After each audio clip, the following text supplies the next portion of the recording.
When last Xavier Becerra was sucking off the public teat as Joe Biden's head of Health and Human Services, he was amongst the worst of a bad series of selections for cabinet posts. Need we say Merrick Garland or Alejandro Mayorkas?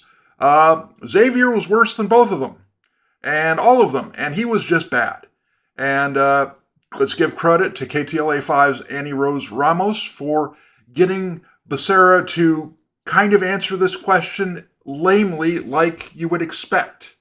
Let's take a look at it. During your time as HHS secretary, a New York Times investigation found the health department couldn't find some 85,000 children it had released. That's not accurate. What you just read is not accurate. First, that's what I'll say, because it was never the case that we could not find kids.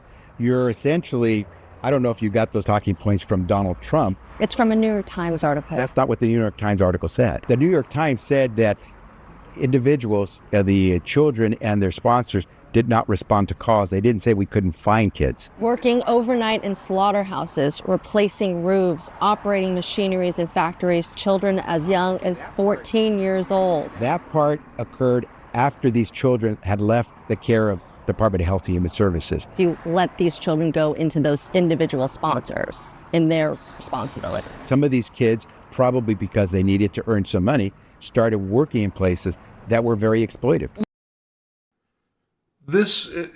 You let them go to sponsors who did this. First, you couldn't find them. You didn't know exactly where they went. Oh, they wouldn't answer a phone call. Bull crap. You didn't try very hard to find them. And then the New York Times does this report and finds they're working in slaughterhouses, putting on roofs, doing other dangerous jobs as young as 14. It's like, well, that's after they left our care. Well, you're kind of responsible for that.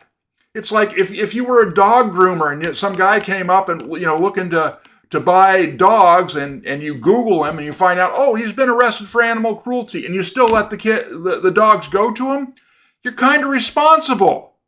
And this is worse. The vetting was atrocious if they're going to sponsors who are putting them to work in slaughterhouses, for crying out loud. It's unbelievable that he thinks that's an excuse. But that's what we get, and that's what Californians will have to vote on here coming up in a few weeks. Don't vote for Xavier Becerra. He's a horrible person.